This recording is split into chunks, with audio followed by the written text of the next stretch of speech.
Está começando mais um episódio do Agro Ideas, aqui diretamente da concessionária John Deere Iguaçu Máquinas. Estamos aqui em Rondonópolis para gravar esse episódio. Mas antes de conversar e de nós iniciarmos essa conversa, gostaria de convidar todos vocês para que acompanhem o nosso canal lá do YouTube, né? Se inscreva, curta esse vídeo, que eu tenho certeza que a história que tu vai escutar aqui, tu vai gostar bastante.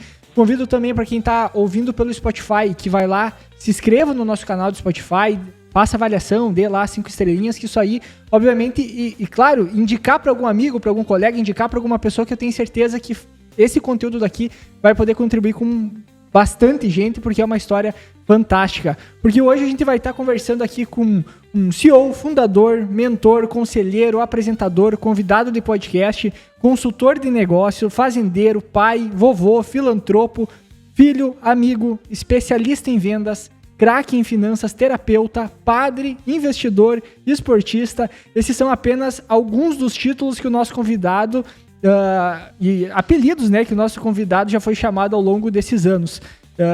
E, obviamente, adora também de ser chamado de pai, de avô, empreendedor e diretor também. Estamos aqui hoje com o Juarez Gavinho. Seja muito bem-vindo aí ao Agro Ideas. E para ajudar nessa conversa, né, não é bem uma entrevista, para ser uma conversa, temos o Júlio Bravo, né, fundador da Agro Bravo, que veio lá dos Estados Unidos para gravar esse podcast, né? Pra isso, amanhã eu volto.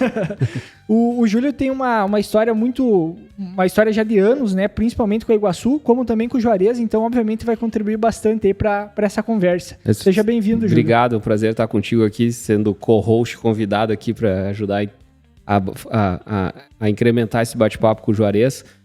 O Juarez, a gente tem uma história, eu acho que tu esqueceu de falar que ele é jogador de beach tênis e tocador de guitarra também. Né?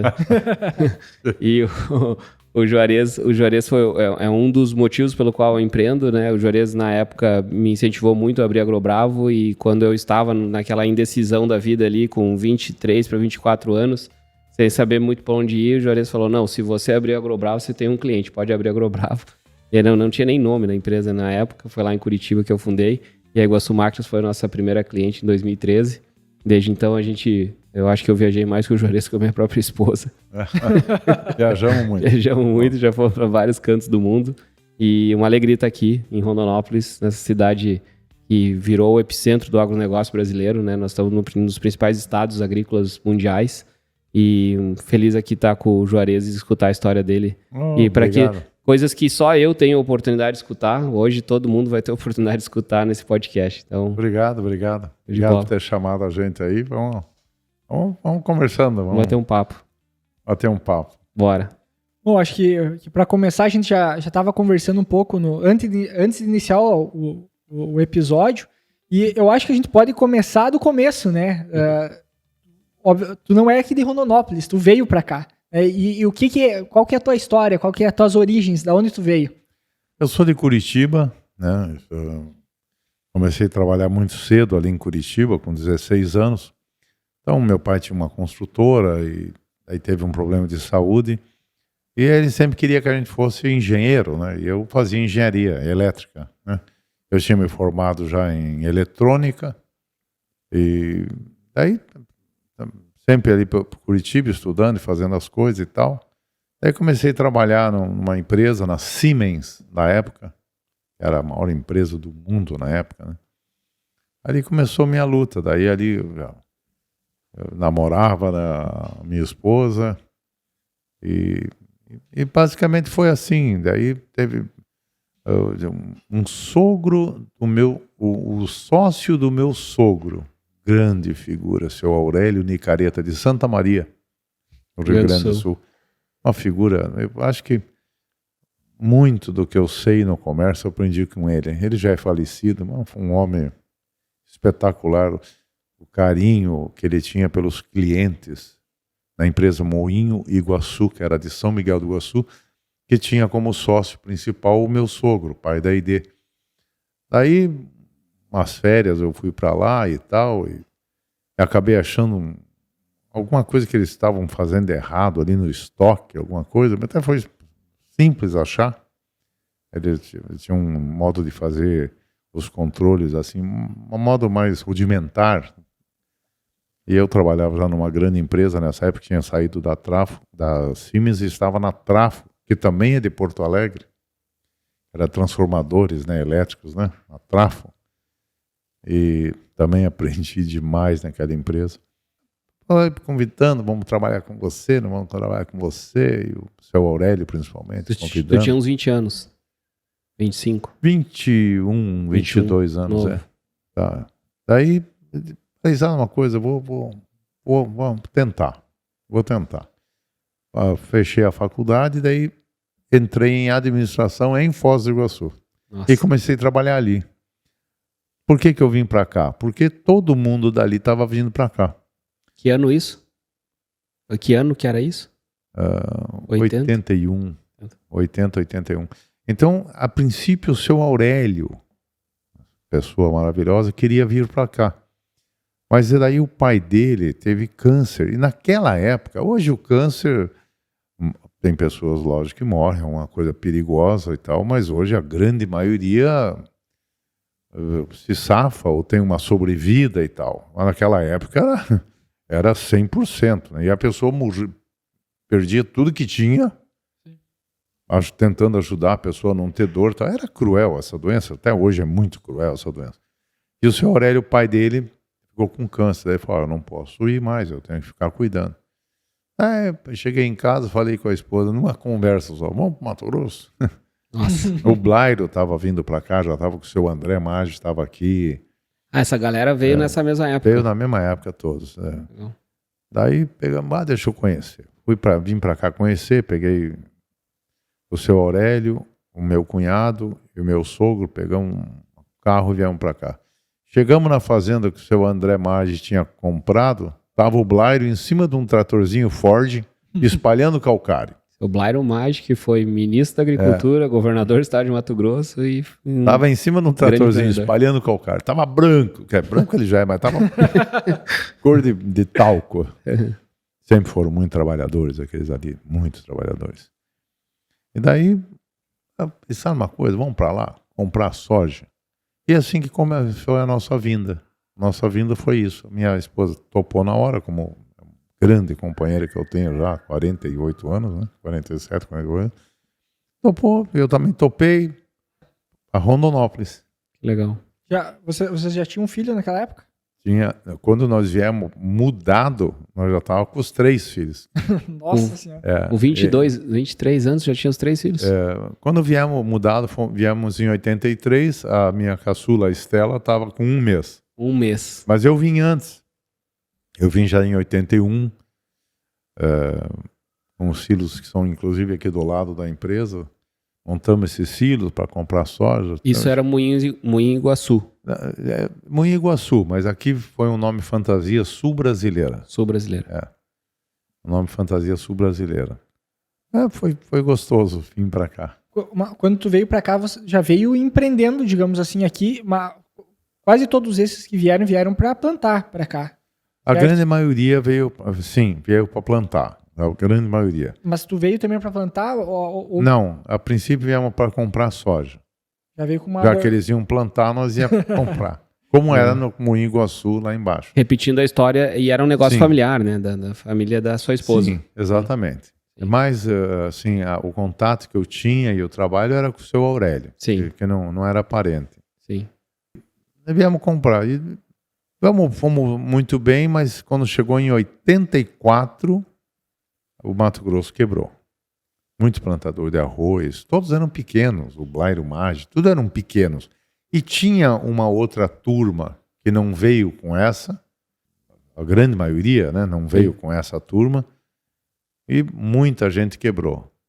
E quebrou e não nos pagou. Os próprios meus irmãos, pessoas muito inteligentes, muito trabalhadoras, neste momento eles vieram, sofreram demais. Eu sofri também por tabela, sofri muito, eu era avalista e a empresa que eu tocava acabou indo mal também. Então foi um momento difícil para mim nessa época.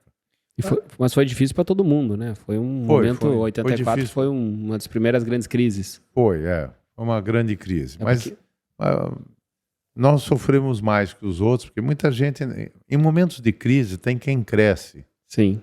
E não foi o que aconteceu com meus irmãos e nem com uma grande parte dos clientes que ficaram nos devendo. Sim. Muita gente parou aí a atividade. Inclusive meus irmãos voltaram, retornaram para o Paraná, para Curitiba. Todos eram bem de vida, mas aqui foram muito mal. E antes de entrar na fundação da Iguaçu Máquinas, que é o que a gente está sentado aqui hoje, nessa época o Brasil importava praticamente, pelos dados que a gente tem da Embrapa, 70% do que a gente consumia, né? Você não sonhava que um dia o Mato Grosso pudesse virar essa potência? Ou você... O que você fala disso nesse momento? Você sempre... Eu acho que todo empreendedor tem uma chama dentro. Eu não sei o que é. É algo, dizer assim, você não quer ficar onde você está. Você quer fazer mais. Sim. Por isso que os maiores empreendedores são mal falados, né? Porque na verdade parece que você sempre quer mais. Sim, né? sim. Mas não é uma ganância, é algo diferente. Você quer fazer mais. É como o grande esportista, ele quer bater recorde, mas ele quer bater recorde porque ele quer ser melhor que os outros. Ele nem lembra dos outros. Sim. E você não lembra de nada, você lembra que você quer fazer, você quer crescer. E na verdade foi isso, ali passou um período difícil para mim, muito, muito, muito difícil, né, de restrição financeira mesmo. Eu fico feliz que não fiquei devendo um dia para uma pessoa sequer, né? Legal. Mas para isso, vendi tudo que tinha urgentemente. Subi num trator CBT. Eu tinha 2 tratores CBT. Um tinha direção hidráulica e outro nós chamava queixo duro. Eu tinha um funcionário. Eu pensei, claro que eu vou dar o de direção hidráulica para ele. Não fica chato, eu vou ficar com vergonha. Eu na direção hidráulica. Engraçado. Daí eu chegava com dores em casa. Imagina. Eu saía de casa, meus filhos dormindo, eu voltava, meus filhos dormindo. Com as unhas tudo preta. O agronegócio.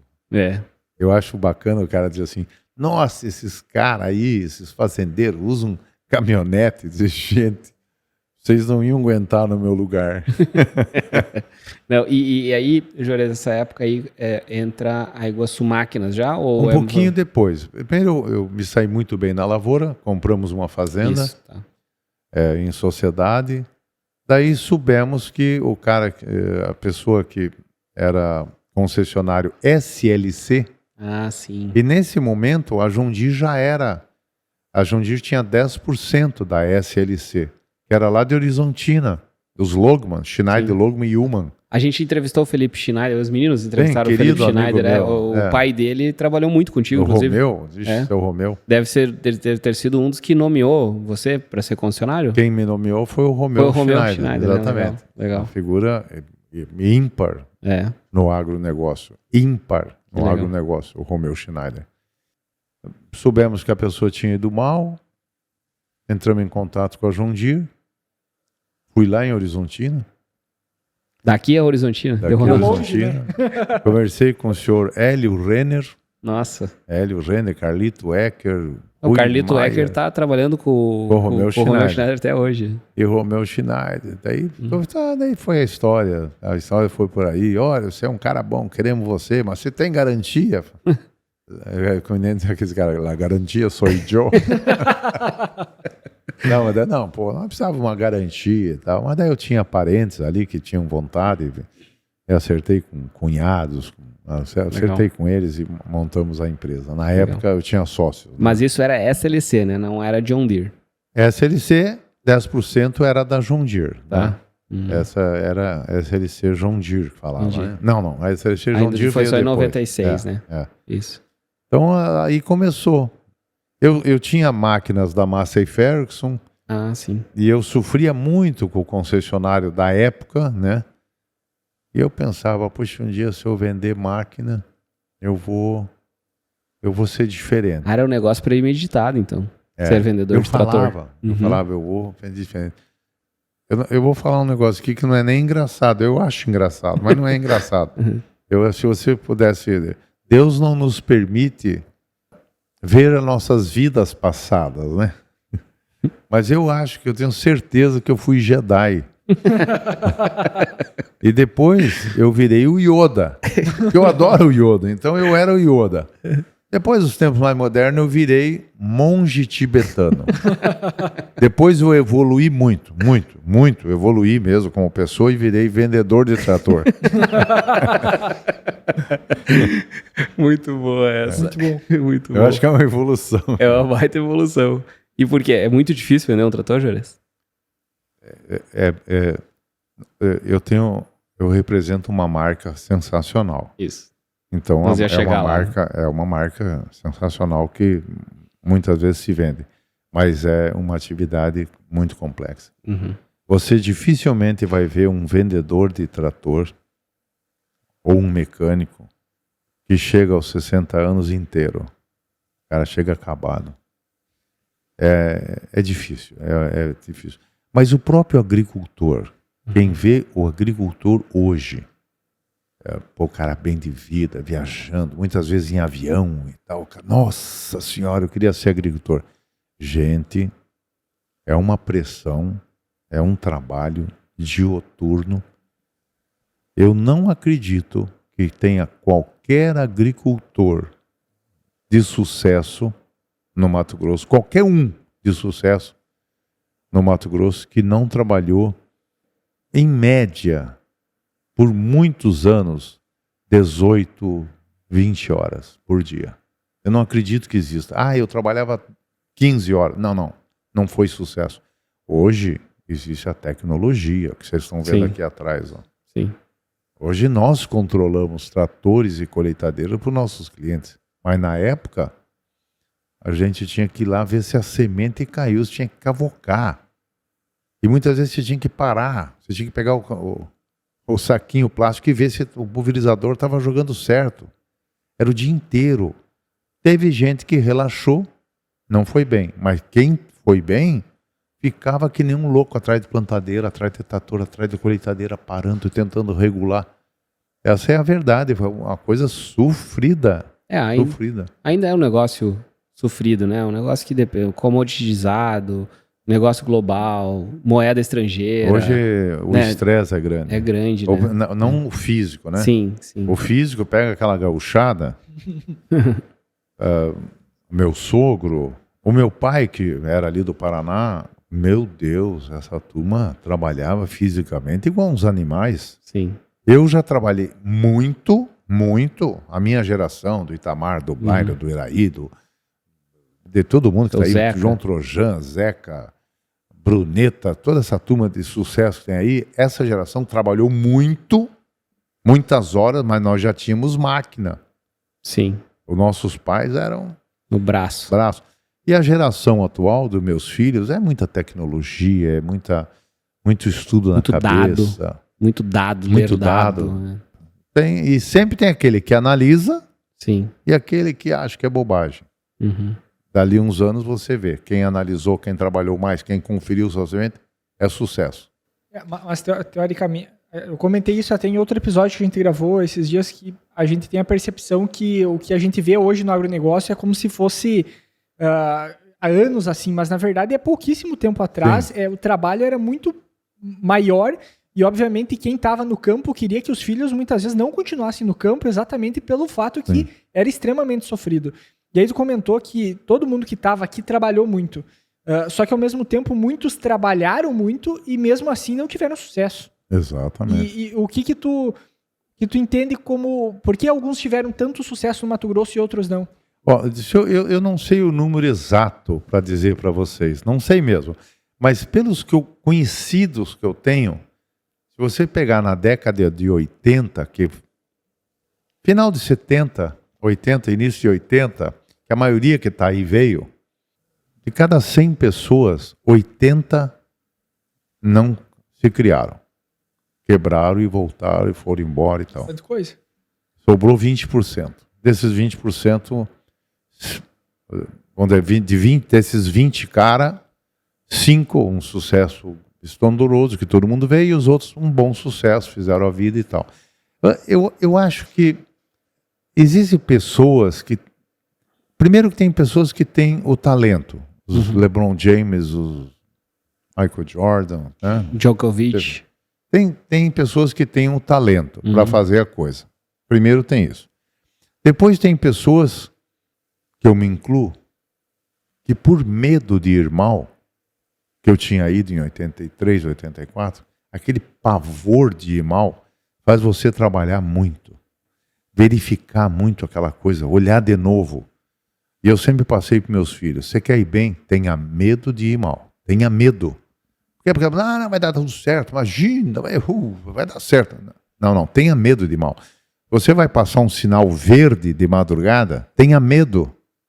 Tenha medo. O sinal vermelho na tua frente, quem falava isso era Billy Diniz, que o pai dele falava para ele, o sinal vermelho, você vai parar. O sinal verde, você vai avançar. Mas se vem um outro louco do outro lado?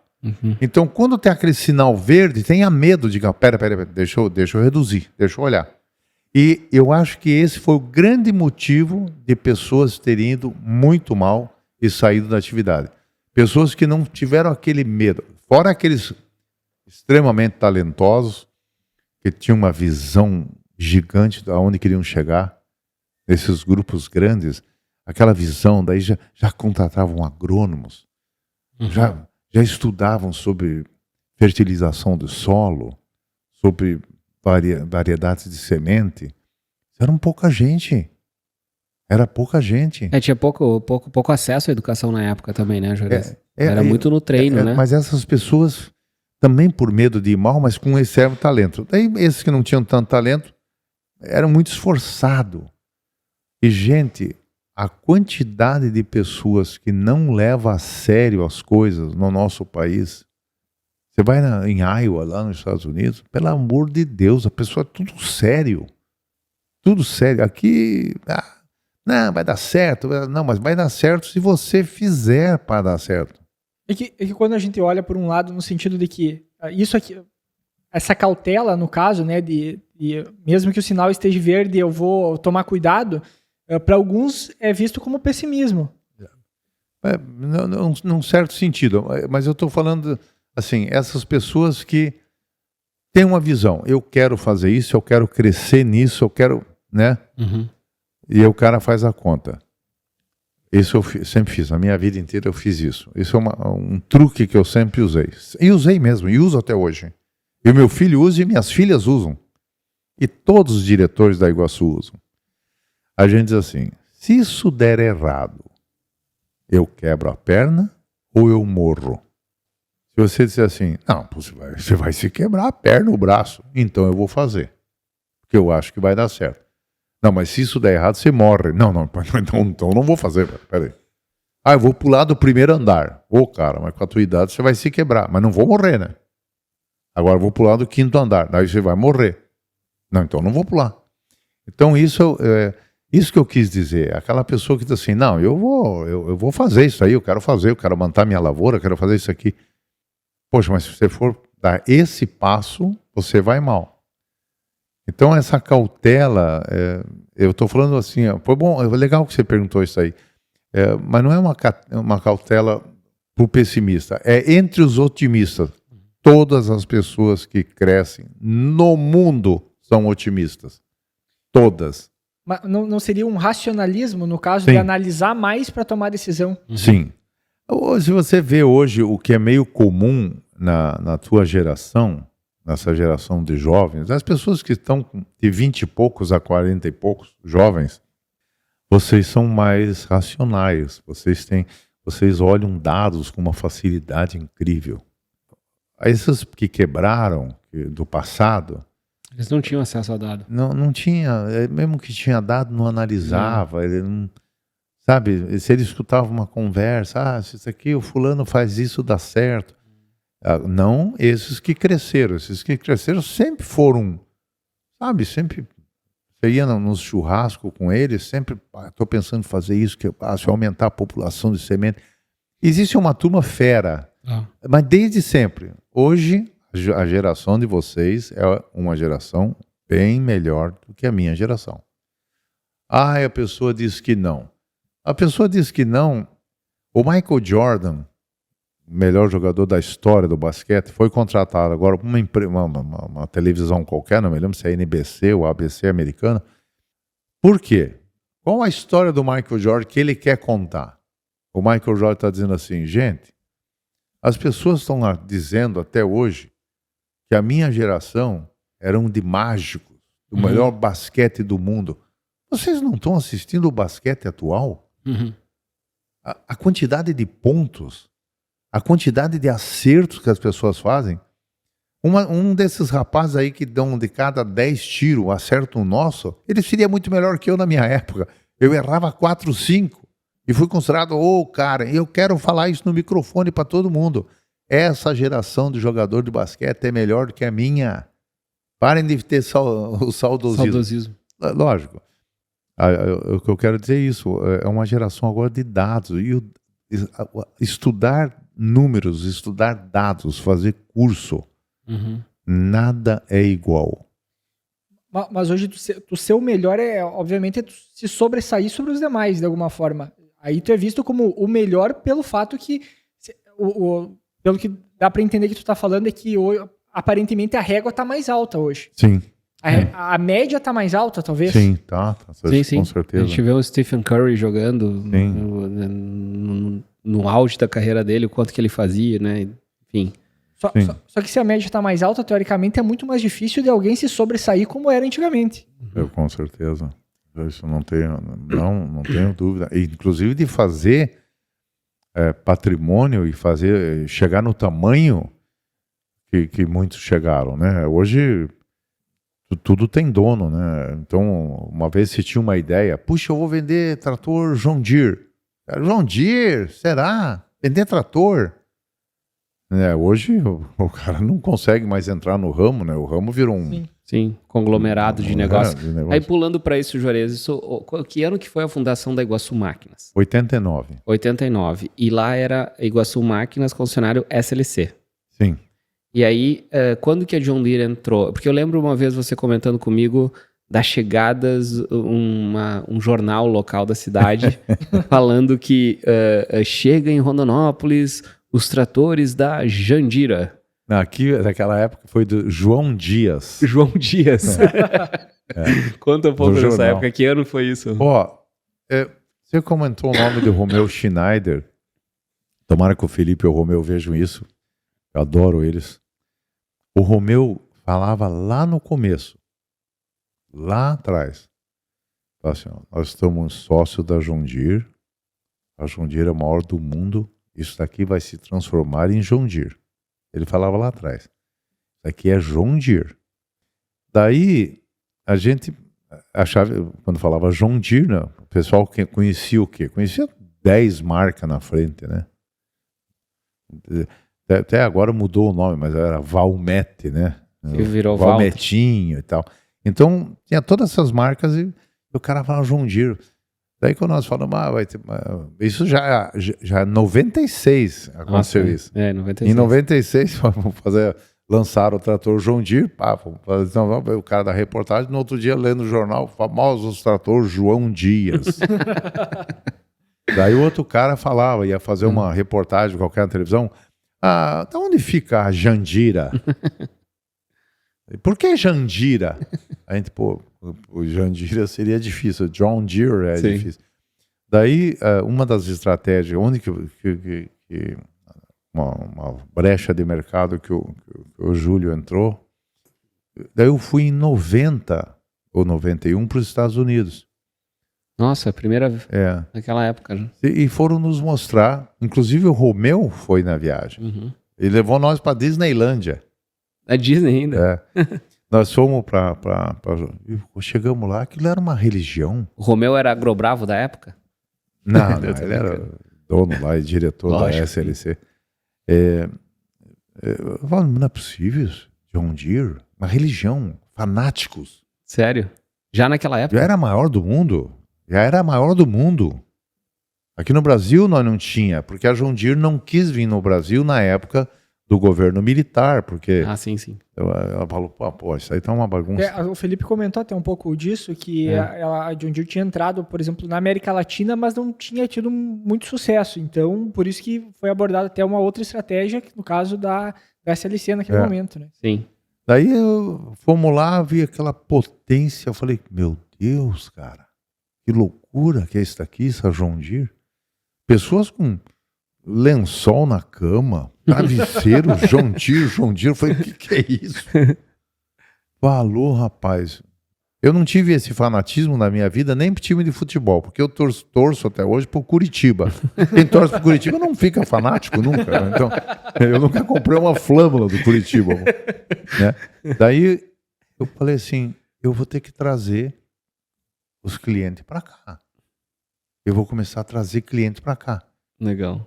Formei o primeiro grupo, João Trojan, Orlando Polato, Clóvis Patriota, eu lembro os nomes das pessoas. E todo mundo, e foi. De lá para cá, daí eu falei, uma das nossas estratégias foi viagens técnicas que acho que talvez não falhamos nenhum ano na história, talvez um outro, teve a pandemia e tal. Que, né? E daí fizemos essa estratégia para a John Deere, hoje já é conhecida, né? Mas para ser conhecida, porque realmente o pessoal não conhecia o que era John Deere. Mas o que tinha lá para vocês levar os clientes daqui para o pessoal adotar um pouco dessa paixão? Cultura, né? Toda fazenda que você ia era trator John Deere. Aqui nenhuma era trator John Deere, que era CBT, Valtra, Massa e tal. Mas só ter o equipamento, só ter a máquina não é o ponto. Não, e esse fanatismo, né? O pessoal assim, então o pessoal lá tem aquele costume de pôr aquele galo, aquela coisa contra o vento, aquele catavento, tudo John Deere. Você chegava numa casa, tudo John Deere dentro da casa, prato John Deere. Ué, mas aqui são loucos. E daí a gente ia na fábrica da John Deere, falava com os americanos da John Deere. E já nessa época, se eu não estou enganado, já existia a Farmer Progress Show. Sim, a Farmer Progress Show tem 75 anos. Sim, já tinha a Farmer Progress Show. Primeiro, a gente começou a levar os grandes, né? As pessoas grandes, né? Hoje todos já foram, né? Mais de 1.600 clientes nós já levamos em muito viagem. Mais. Mais de 1.600 clientes. Esse fato de vocês... Desde aquele momento, que ano que era quando vocês começaram a fazer 91. as viagens? 91. O quanto isso impactou para ti também, como visão de negócio, porque quando se coloca, o Júlio comenta muito isso, né? Quando se coloca num local diferente, obviamente tu vai mudar a percepção, tu aprende algumas coisas com isso. Como isso impactou na tua construção hoje da Iguaçu, por exemplo, fazer essas viagens, ter esse conhecimento de outro país, de outra realidade? Duas coisas bem marcantes. A viagem para o exterior, né? Que a gente, nas primeiras viagens, você tira foto até de lata de lixo. Sim, de galinha. Acha diferente. Fala, que legal. Sabe aquela organização americana? Já é desde essa época. Assim, tudo organizado, tudo limpo.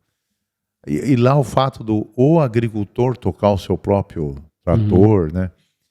E outra coisa foi a própria SLC. O Logman, o Schneider e o Zuman, também o Zuman. Se os caras fizeram uma empresa de uma qualidade. Eu sempre fui de vanguarda, sempre fui um cara, fui formado em eletrônica, eu queria fazer de computador e tal. Você chegava lá em Horizontina, você ia no Bradesco, você ia em todos os lugares, mas você chegava em Horizontina, tinha computador. Em São Paulo, você ia no Bradesco, não tinha computador. Sempre chegava lá, Carlito, aquelas caixonas, né? Carlito, Ecker, Romeu, todo mundo no computador, dizendo, que diacho é isso? Comprei um computador. Daí eu pus aqueles passarinhos bem coloridos, deixei na minha sala lá para meus filhos ver aquele computador. Mas na verdade eu brinco, mas é real. Então, essas coisas impactaram muito. Ser concessionário John Deere é uma coisa que engrandece todo mundo. E conhecer a John Deere como eu conheci. Eu sempre fui estudante. Eu sempre gostei de estudar. Sempre estudei muito. Sempre fui um bom aluno.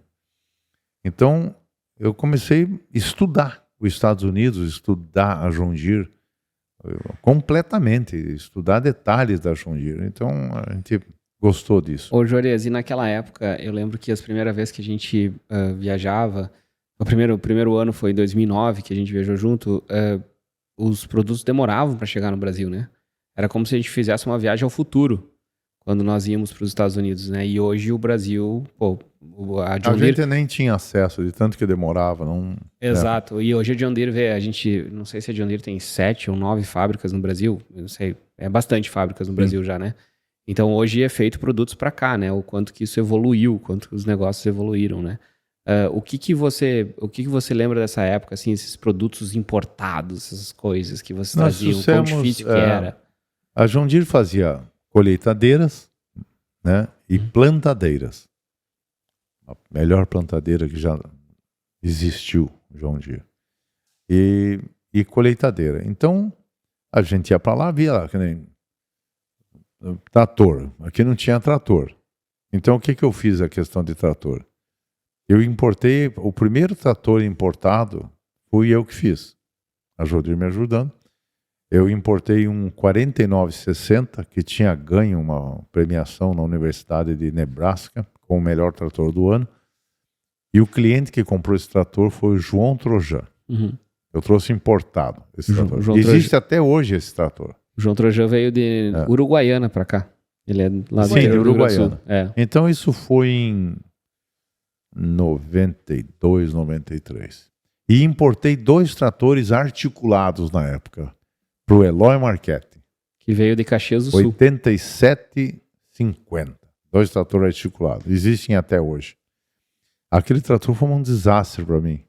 Eu não vendia peça. Ele não quebrava. Não quebrava. Eu dizia, pô, mas nem... Como que pode? Um tratorzão desse aí não quebrar. Mas é real, é verdade mesmo. Então, daí eu importei aqueles... chamava-se Trail Threader. Triturador de palhiço, trouxe um grande, importei também. A gente chegava lá, via aquelas plantadeiras, aqueles pulverizadores, dava uma vontade, mas era difícil trazer, porque não tinha economia de escala. A pergunta muito legal que você fez, porque dava uma inveja dos americanos. Eles tinham tudo, e nós não, nós...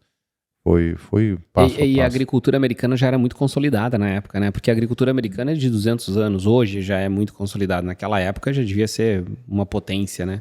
Aqui é um desafio. Por que esses países do norte, na minha opinião, são tão sucesso? Porque tinham neve, tinham uma terra um pouco mais fraca, eles tinham que ralar para ganhar. E nós, no tropical, clima tropical, fruta à vontade, peixe à vontade.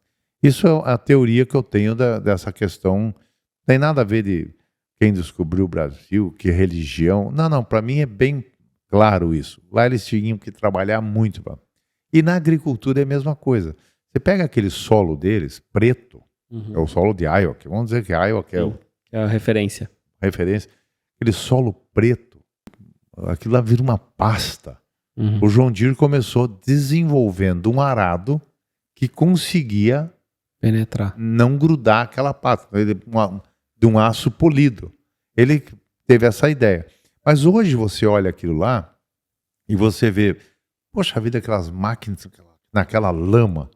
Aqui nós trabalhamos num solo totalmente diferente. Você pegar o oeste do Paraná,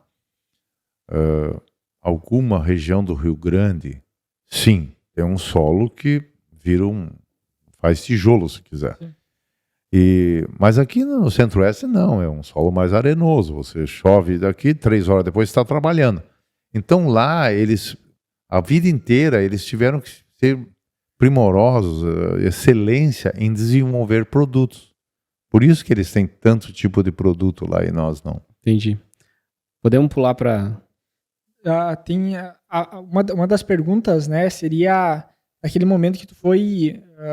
nomeado, né, como concessionária John Deere. Tem 2 pontos aqui, né, como foi esse processo e também a questão do fato de você também escolher, né, obviamente, talvez depois que vá até os Estados Unidos veja tudo que tu já viu lá, é uma coisa, mas isso aconteceu para se tomar a decisão ou não? Ou tu foi convencido, apostou também na John Deere no momento? Sim. Como é que funcionou isso?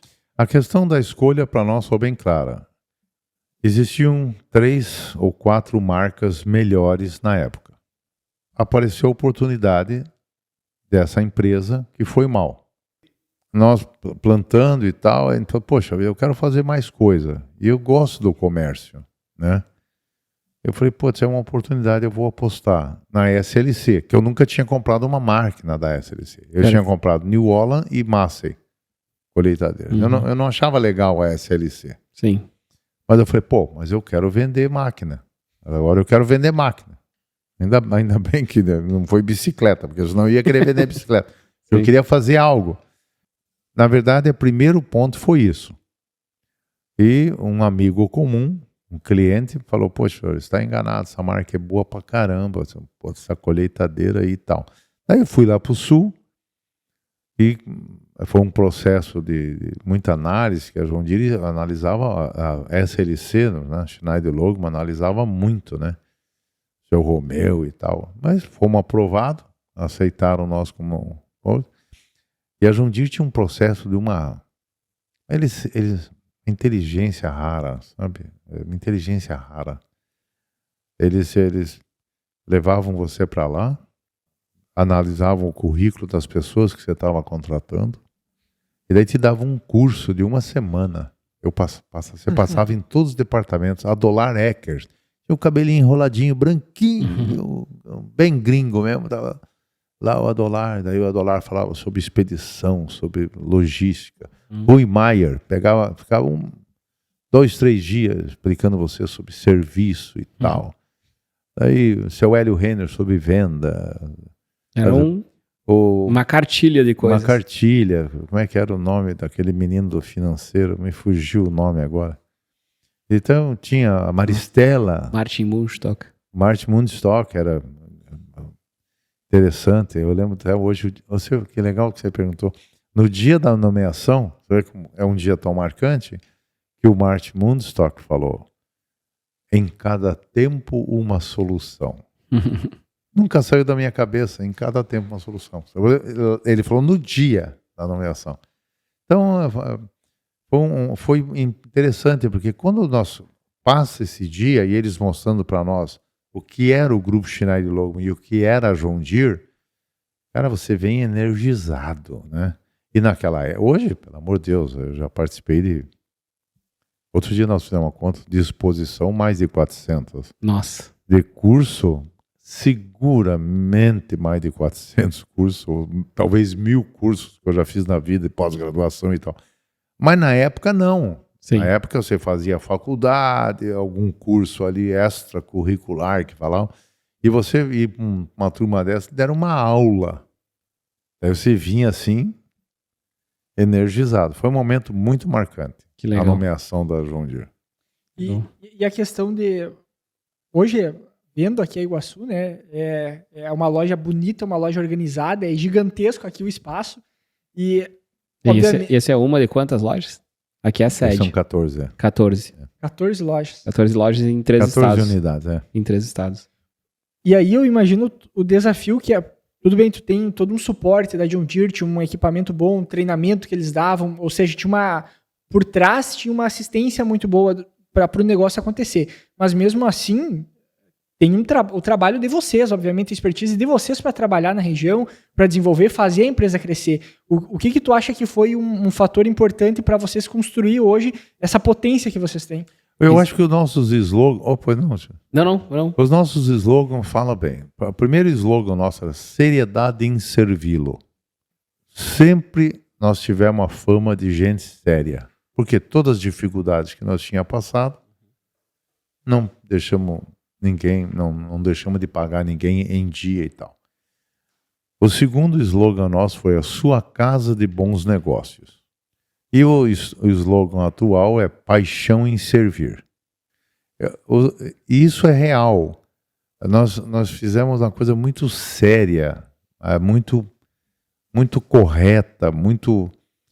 Eu tinha tido casos de empresas de máquina que tinham me enganado, assim, de uma maneira tosca, de uma maneira estranha, de malandro.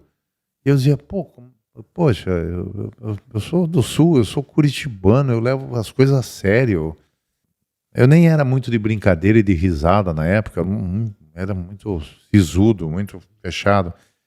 Eu dizia, como é que o cara fez isso comigo, cara? Daí eu sempre pensava, poxa, eu não posso fazer. Então, na dúvida, eu agradeço a Deus todos os dias, que na dúvida eu deixei a outra pessoa me enganar. Mas eu não vou enganar ninguém, e nem um funcionário meu. Legal. Então, mas eu fiz isso daí, sabe o que acontece? O teu vendedor tinha dito na época, ele tinha dito, o vendedor, não, eu não falei. Eu dizia, não importa. Eu vou acreditar nele. Não estou desacreditando você, mas eu prefiro passar por trouxa do que passar por malandro. E isso foi uma coisa que fez uma diferença, porque hoje os clientes contam casos. Vem os americanos da Jundiaí, eles contam, uma vez o Juarez, eu estava numa dificuldade muito grande, eu não tinha como pagar a empresa, daí eu fiquei com uma vergonha, fui falar com o Juarez. O Juarez olhou para minha cara e falou, volta para tua casa, cara. Me paga quando puder. Os caras, pô, você tem dinheiro? Não, eu não tenho, vai me fazer falta, mas não faz mal. Vai para tua casa, planta, o dia que você puder. Posso dizer para vocês que todos voltaram, todos me pagaram. E porque eu tinha passado aquela dificuldade. Padre ali, que você falou dos apelidos, é que na época eu tinha passado aquela dificuldade e as pessoas iam me falar da dificuldade e eu, calma, vai passar. E os caras, é um padre. Basicamente isso aí. Eu acho que essa paixão em servir é tão gozado. Você vê funcionário nosso, cara, que eles chegam a ter mais paixão do que eu. Sabe, isso aí foi desenvolvendo. Uma cultura enraizada da companhia. É uma cultura. E a gente sente isso. Eu conheço muitos funcionários da Iguaçu. Estou desde sempre viajando com a galera. E a galera fica aqui. Tem muita gente que fica, não sai, não troca de emprego. Aqui tem, já estou vendo sucessor dos próprios funcionários. Então, é muito legal de ver isso. Falando de governança, vamos tocar um pouco em governança, que eu gosto muito do que a Iguaçu tem feito em governança corporativa. E a gente está passando nesse momento, o agro brasileiro está passando por isso, né? A sua geração, a fundadora do estado de Mato Grosso, né? Os caras que entraram aqui, fizeram e transformou isso aqui. Mas tem uma geração nova, que é mais ou menos a nossa idade, que está entrando no business, né? E você, não sei se eu posso falar por sorte ou o que foi, você tem os 3 filhos no negócio. Né? Tu e a tua esposa fundaram esse business, a ideia, né? Que foi tua parceira, continua sendo tua parceira. Fundaram esse negócio e conseguiram convencer os 3 filhos a ficar em Rondonópolis, mesmo tendo um mundo disponível a eles. Eles estão aqui hoje tocando o business. Pode falar um pouco de governança corporativa para nós, Juarez? Olha, trazer os filhos foi por necessidade, né? Principalmente a Denise, que se formou e queria fazer alguma coisa, falava, vem primeiro ajudar o pai e tal, que vem aqui, você é inteligente, vamos ajudar. O Marcelo estava tocando a fazenda e a Iguaçu começou a crescer tanto. Eu falei, Marcelo, poxa vida, tem que ter uma fazenda muito grande para render o que um comércio de máquina. É uma atividade interessante. E já tem 20 anos isso mesmo. Tem. E a Estela foi morar no exterior, trabalhou na Disney, daí trabalhou na faculdade em Curitiba. E um dia me ligou, pai, tem uma vaga, quero trabalhar contigo e tal. A Estela foi assim, e veio para trabalhar comigo. Fiquei muito feliz. Eu tive um caso que, como eu tratei meus filhos no negócio, por que eles aceitaram vir e ficaram? Eu contei para vocês em off, assim, de uma determinada cidade ali, né, naquelas região ali, né, do Rio Grande. Mas ali é oeste do Rio Grande? Noroeste. Noroeste, Santo Ângelo. Isso é noroeste. Por ali. Tal. Da onde eu e ele, inclusive, somos de Giruá, que é do lado de Horizontina, enfim. Daí tinha um amigo meu, eu lidava com ele. Ele era um senhor muito mais velho que eu. Ele devia ter 30 anos a mais do que eu. Ele já é falecido. E ele fumava muito. E eu tratava com ele assuntos, vamos fazer isso, vamos falar com a SLC, isso, aquilo lá, não estamos aceitando.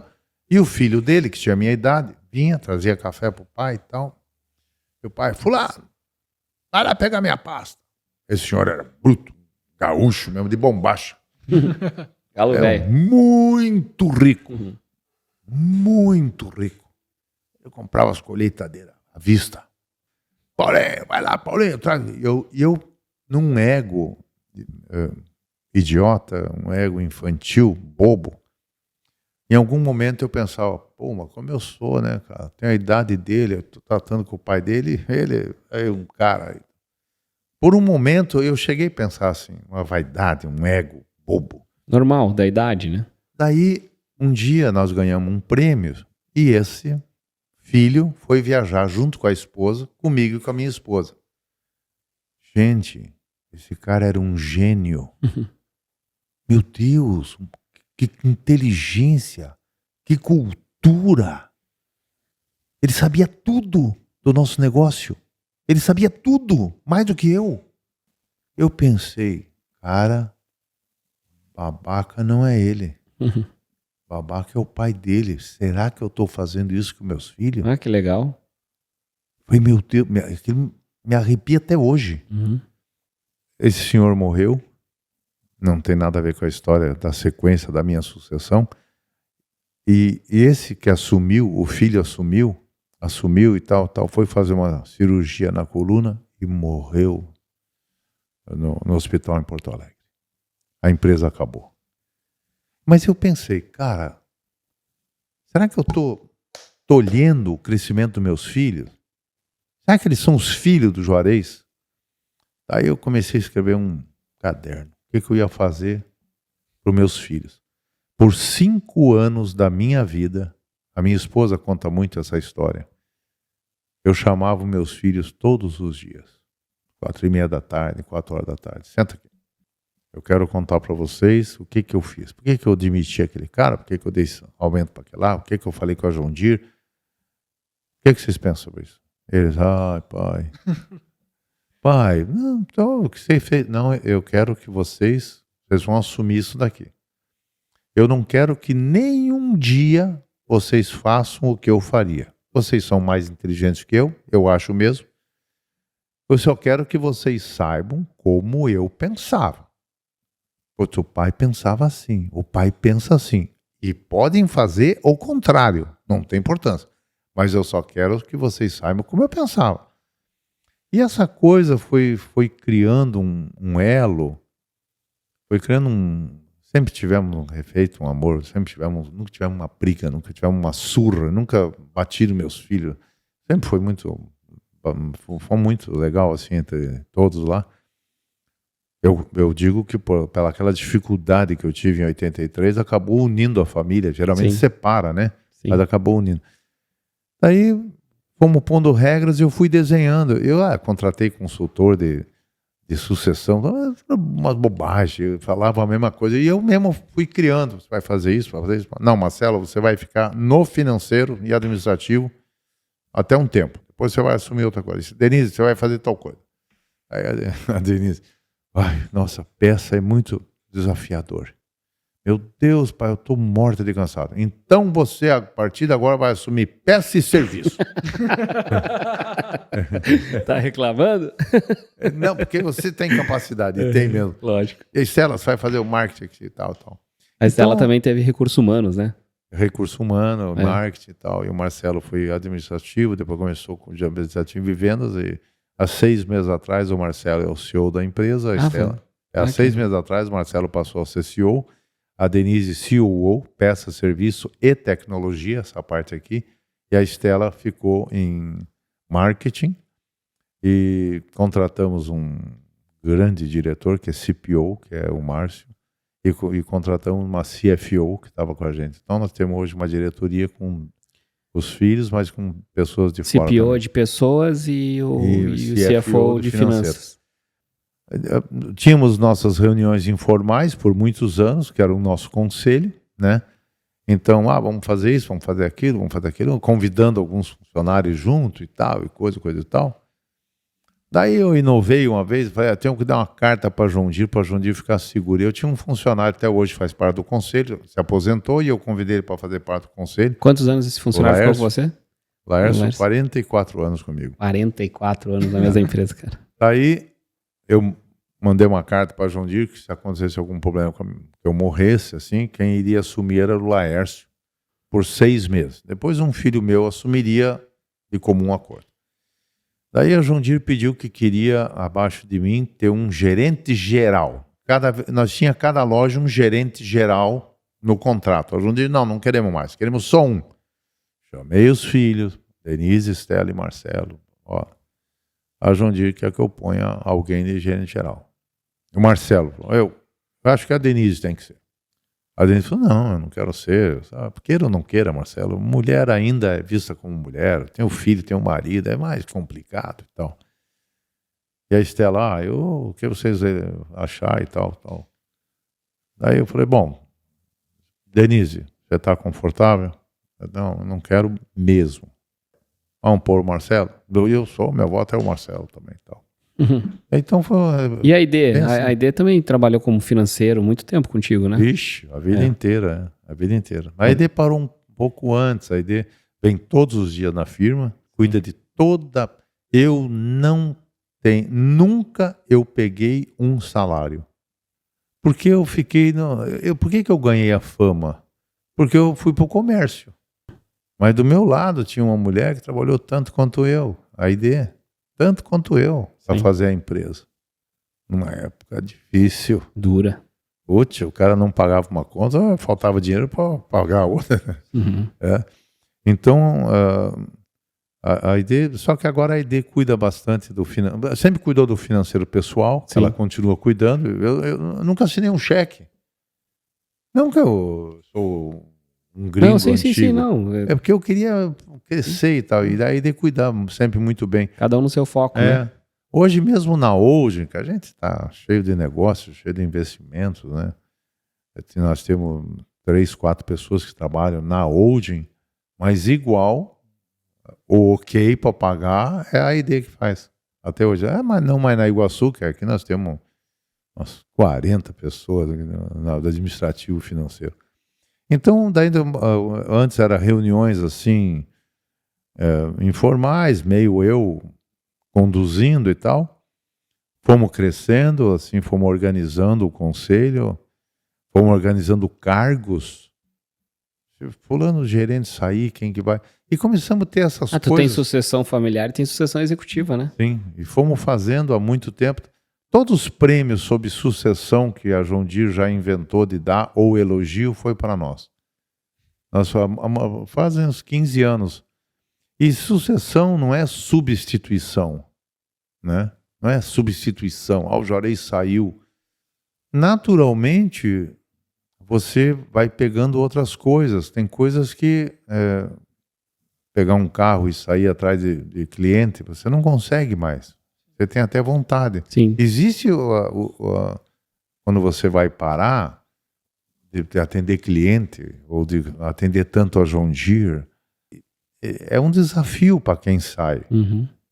Há 5, 6 anos atrás, teve momentos chatos para mim, sabe? Momentos chatos para mim. Mas eu sempre mantive aquilo. Pai, eles querem que você vá numa reunião tal. Não, vocês que vão. É a hora de vocês. E às vezes eu ligava, de boa eu não ir, mandar meu filho, posso mandar meu filho e tal. Porque eu também, eu sou parceiro da John Deere, é um alimento maravilhoso e amo a John Deere, tenho paixão pela John Deere. Então, eu não queria magoar a John Deere. Então, eu dizia, pode ir, meu filho pode ir, minha filha pode ir. Não, claro, tal. E às vezes, pai, eles querem que você que vá. Pô, todo mundo quer que o dono... Não, você que vai. E muitas vezes você que vai, eu dizia, como eu gostaria de ter ido, né? É minha vida por tantos anos, né? São 40 anos fazendo isso, né? Mas passou esse momento, isso aconteceu uns 6, 7, 8 anos atrás. Isso foi passando, os filhos cada vez se desenvolvendo mais, daí o conselho foi se desenvolvendo. Isso. O conselho manda muito, sabe? E você, conselho, hoje tem conselheiro externo também? Nós temos 3 conselheiros externos, já mudamos alguns, né, que fazemos o contrato por 1 ano, às vezes por 2 anos, e 3 da família, e eu sou o presidente do conselho. Legal. E o conselho delibera 4 vezes por ano, mas tem um trabalho antes de discussões dos grandes temas, né? tipo de remuneração, tipo de investimento, a imagem da empresa, os riscos do negócio, isso tudo o conselho decide bastante. Legal. É bem trabalhoso ser do conselho. Tanto que eu sou presidente do conselho, a minha próxima meta é que a minha filha, Denise, vire presidente do conselho. É trabalho demais para mim já. E dá trabalho. Tá faltando tempo para jogar beach tênis. O físico também não dá para essa bola toda. Não, mas eu quero que a minha filha pegue a presidência do conselho. Eles são mais modernos, eles são pujantes. E eu fico com o mapa de risco, fico com investimentos da família, fico com o crescimento. Porque essa chama, graças ao bom Deus, acho que nunca apaga, né? Exato. Estamos agora fazendo, eu não posso ainda contar totalmente, que tem um contrato de confidencialidade e tal, mas estamos fazendo um grande investimento agora, que estamos... a gente tem essa chama, graças a Deus, né? E tu tem já também uma terceira geração sendo, né? Você tem um monte de neto. Quantos netos tem? Uma das tuas posições na empresa é os netos, né? Você se dedica muito a eles, eu vejo isso. Eu tenho absoluta certeza que uma empresa... Cara, como é que eu vou te falar? É uma pena que eu não consigo desenvolver o neto dos outros, né? Mas eu tenho funcionários que eu adoraria que os filhos e os netos estivessem comigo. Adoraria. Vários os filhos estão comigo. Eu tenho agora um funcionário que estava falando com eles e tal, e coisa e tal. Ai, pô, Zé, que bacana, tal, se formou e tal. Meu filho se formou? Não quer trabalhar com a gente? Eu falei, olha, existe um conselho, não é nem eu que faço isso. Mas filho de funcionário, eu dou umas canetadas. Quer começar com a gente? Quer? Ele precisa até final de julho. Ele está a fim de estudar nosso produto? Fala para ele estudar. E eu vou fazer uma provinha com ele lá. Então eu já peguei vários filhos de funcionários, assim, aquele pessoal que a gente sabe que tem um DNA bacana, né? Eu gostaria de pegar netos de alguém. Como eu faço com meus filhos? Meus filhos, eu digo, olha, uma das funções de vocês, que foi a minha, foi desenvolver as pessoas abaixo. E vocês têm essa função de desenvolver os filhos de vocês. Porque, a não ser uma grande corporação, muito grande, quase não se vê no agro. O agro é uma coisa bem familiar. Aqui nos Estados Unidos, pouquíssimas corporações. Eu não estou falando de ser mercado na bolsa, sociedade aberta. Pode ser aberta. Você pega os maiores que eu falei até agora do agro, os 5 maiores do agro. Conselho, às vezes capital na bolsa, tudo. Mas o dono é o dono.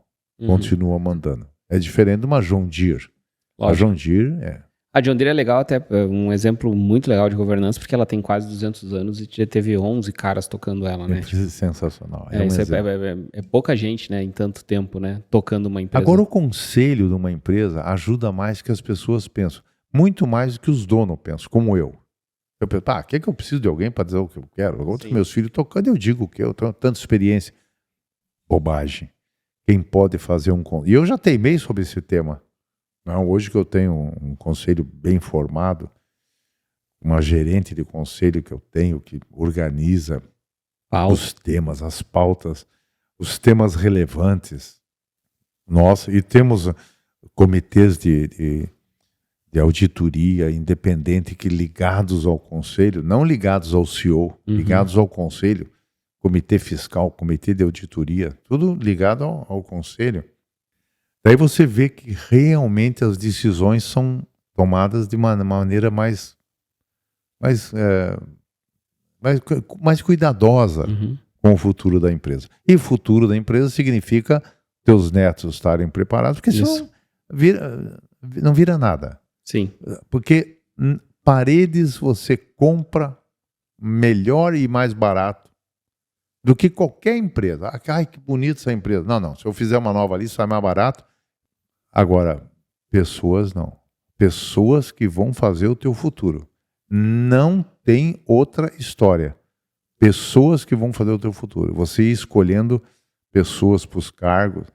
Nós não conseguimos chegar a esse nível ainda. Vamos chegar.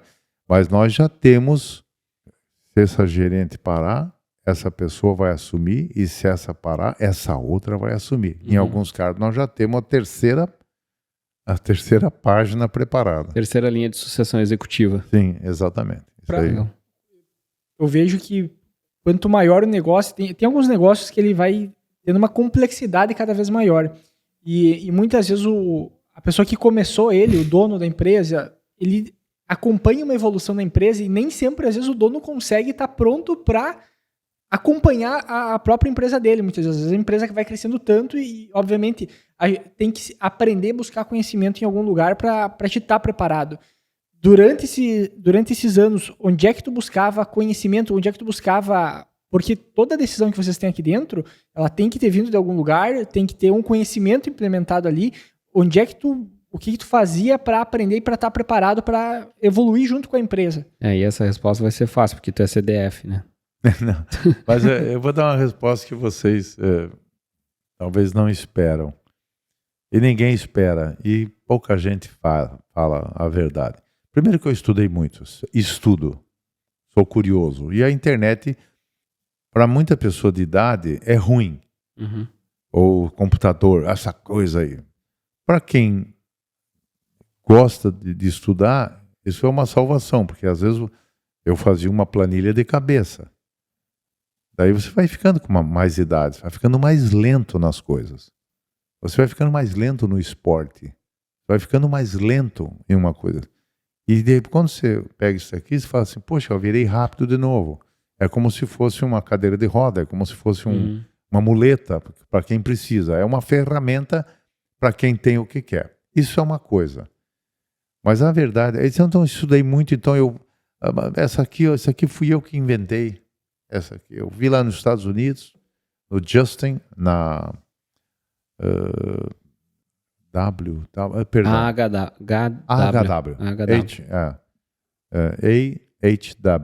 Né? Funcionário de E o Justin, eu fui lá um dia, eles me mostraram isso, falei, eu vou fazer isso aí no Brasil. Ai, meu Deus do céu. Todos contra. Mas então os casos é o seguinte, eu gosto de vanguarda, eu gosto de estudar e tal. Mas a resposta é que muita gente não fala, e é uma verdade. O grande pulo que a Iguaçu deu, o grande pulo qualitativo, de qualidade, de BIs, de controles que tinham na minha cabeça, mas eu faria analogicamente. Foram meus filhos que deram. A Iguaçu era uma empresa muito séria, muito inteligente, muito moderna, muito trabalho, mas quando meus filhos trabalham comigo há muito tempo, não assumiram, começaram a trabalhar efetivamente e pôr as ideias deles nos últimos 15 anos, a Iguaçu deu um salto. Um salto. As pessoas dizem assim, não, o Juarez tem uma visão. Tenho. Mas meus filhos têm mais que eu, pô. E eu tenho orgulho disso, foi eu que treinei eles. Eu tenho mais estudo que eles. Eu sou muito louco para estudo. Mas não tem nada a ver. Eles têm algo muito especial, meus 3 filhos. Algo muito especial. Junto com mais um time fantástico que fomos montando, que fizeram um par com eles. Nós temos pessoas dentro da empresa que são de uma genialidade incrível. Eu posso dizer vários nomes, mas tem uma pessoa lá... Aí eu não quero falar lojas. Aí vai pedir aumento. Não, mas que são gênios. Pessoas jovens que são gênios. Então, tanto que nós montamos em Curitiba um centro de inteligência e inovação, só para poder contratar desenvolvedores de programas, porque aqui estava difícil, temos lá umas 35 pessoas, né, desenvolvendo programas, 1000 programas de BI. Fizemos uma apresentação essa semana para os americanos, e falou, não é possível que um concessionário tenha esses números, tem esses dados, tem essas análises, não é possível. Como não é possível? Meu Deus, eu conheço o mundo inteiro, não tem concessionário que tem isso. Nós temos. E isso veio muito com meus filhos. Eu sempre quis e falava para eles, então tem que controlar isso aqui, tem que controlar isso aqui. Por que não controla isso aqui? Não, eu quero esse número aqui. Só que, humanamente, é impossível. Eles teriam que se dedicar muitas horas por dia. Não, mas eles começaram a desenvolver programas. E contratar pessoas que desenvolvem programas e tal. Daí chegou num ponto que nós tivemos uma reunião há tempo atrás, que eu falei para todos os funcionários da empresa, todos eles, eu não teria condição e capacidade de fazer o que vocês fazem hoje. Eu falei, eu não quero decepcioná-los, porque para muita gente, fizeram uma pesquisa aí, eu sou ídolo de funcionário. Não, mas eu não teria capacidade de fazer o que é feito hoje. E nenhum teria. Esforço, visão, isso é uma coisa. Agora, capacidade para fazer o que essa tecnologia trouxe, os meus filhos têm. Na empresa, tu é o pai ou é o Juarez? Eu acho que eu sou o Juju. Eu vou com todos os funcionários, eu gosto de... Eu abri um canal, muitos me chamam de louco, eu abri um canal no WhatsApp com todos os funcionários. Eles podem falar o que eles quiserem para mim, pedir o que quiser. Muita gente pede dinheiro, mas não faz mal, eu ajudo. Eu ajudo. Muita gente fala... para mim não é uma glória, é um ponto negativo, né? A pessoa trabalhar numa empresa como a nossa, como qualquer empresa grande, e ter que pedir uma cadeira de roda para um filho. Eu digo, pô, mas isso é uma vergonha. Quanto que ele ganha? Tiver ganha mais. Será que estamos pagando pouco? Eu sou muito sincero. E claro que eu dou a cadeira roda, mas fico bravo com a minha turma. Pô, pelo amor de Deus. O cara trabalha numa empresa dessa. Então mentoria me pedem assim de monte. Eu sou um mentorado do Juarez. Me ajuda aqui, eu estou em uma dúvida ali, posso falar com o senhor? Mas ele me cobra caro, ele é bem caro a mentoria dele. Então, eu acho que eu sou o Juarez. Eu acho que eu sou o Juarez, assim, realmente. Lógico que pai a gente sempre é, avô e amigo, mas eu acho que eu sou da turma aí. Ô Juarez, mudando um pouco a rota da conversa, você ganhou muitos prêmios como Iguaçu Máquinas, né? A John Deere tem um sistema de medir, ou não sei se é medir a palavra certa, ou de premiar bons concessionários no mundo inteiro. E você está nessa lista de concessionários grandes no mundo inteiro. A John Deere deve ter, não tenho ideia, mas deve ter trabalha no mundo inteiro, quantos concessionários não tem no mundo?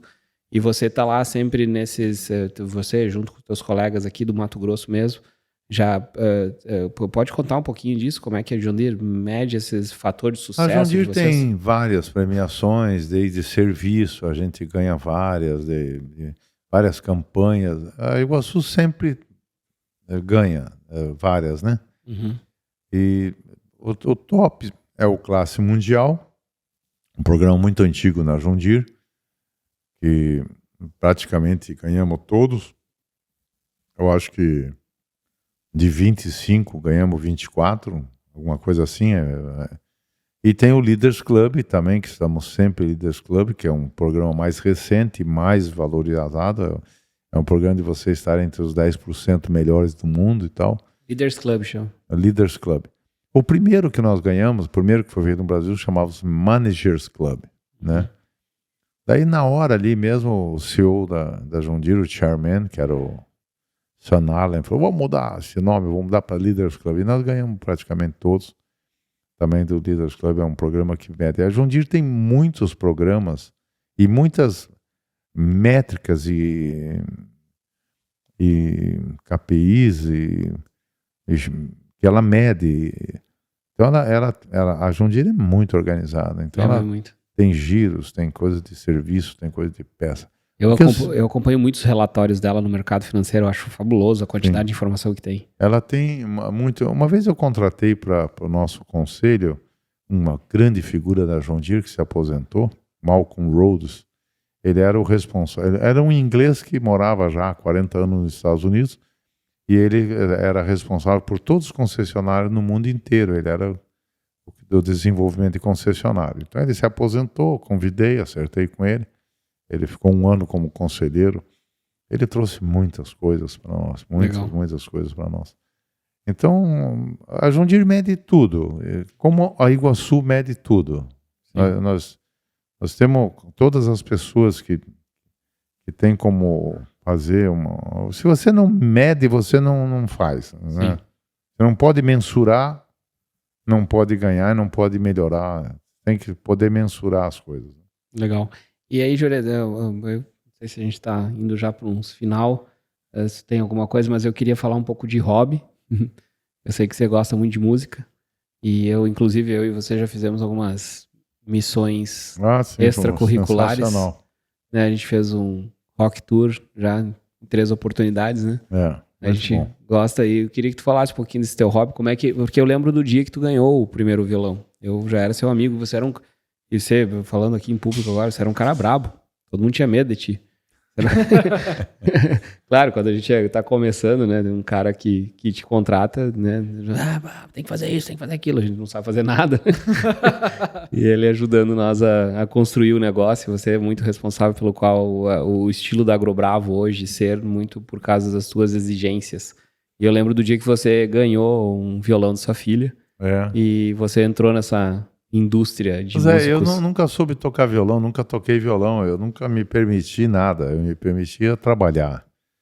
Vocês sabem muito bem, vocês vêm de um estado mais ao sul ainda do que o meu, que tem coisas que a gente não se permite lá, né?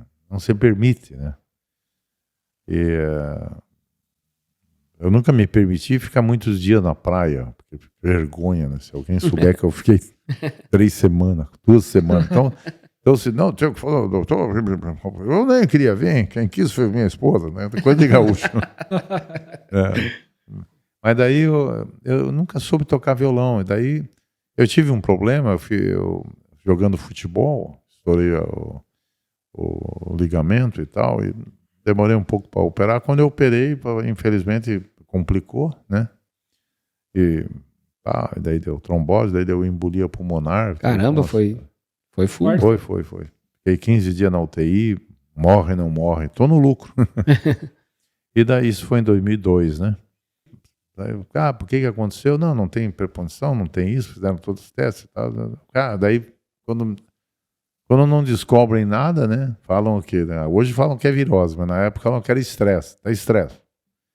Daí minha filha falou, pai, você tem que fazer um hobby. E meu filho disse, você não gosta de pescar, você não gosta de... Você tem que ter um hobby. Futebol de sábado não é hobby. Futebol é discussão. Mas não eu sempre fui de boa. Daí, me deu um violão. Eu aprendi com ela, com a minha filha, caçula. Daí comprava aqueles livrinhos, aquelas cifras. Mas não, sabe? Eu brinco hoje, né? Como a pessoa tem que se esforçar. Eu falo assim, cara, você souber como é que é tocar violão, você faz aquela posição e você imagina. Não, mas sai. Isso aí mesmo. Sai tudo oco. Então eu comecei com o violão ali, treinando, brincando, e aquilo começou a me fazer bem. Quando você via, passava 1 hora, 2 horas tentando tocar uma música ali. E eu dizia, nossa, passou 2 horas de noite. Com quantos anos era isso que tu começou a tocar violão? 50. Hobby é um bom hobby recente, né? 50 e poucos anos. Ou 48 por ali. É que às vezes o pessoal acha que que tem momento para as coisas, depois de um tempo que não dá mais para testar ou fazer coisa nova. E com 50 anos começar a tocar e autodidata, né? Meio que aprendeu sozinho, né? Daí meu filho tinha uma guitarra e um amplificadorzinho. E eu vi que quando você punha o overdrive lá, você fazia... Eu falei, pô, não precisa nem saber tocar. Não, é... Eu falei, pô, sou no rock. E ficava brincando aquelas músicas e passava o tempo e tal.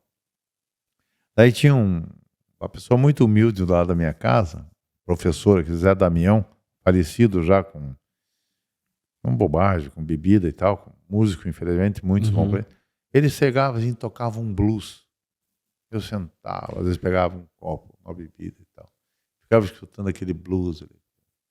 Que delícia. Pô, cara, precisava aprender a fazer isso daí. Que legal. Eu vou tocar difícil. esse blues aí. É difícil, cara. Blues é difícil. Eu quero fazer o blues. Eu vou fazer aula com você. Eu quero fazer blues. Daí, e vai. Daí, mas no violão é melhor na guitarra. Eu vou comprar uma guitarra. Estou lá numa reunião com a John Deere. Fui comprar uma guitarra. Daí cheguei lá. Eu queria essa guitarra aqui. Gibson, dourada. Eu tinha visto Dave Gilmour do Pink Floyd. Sempre gostei de música, né? Sempre. Minha vida inteira gostei de mas música. esse momento retomou aquele gosto que tu tinha no passado. Mas porque não de tocar. Mas tu conhecia todas as bandas. Você conhecia. Tudo.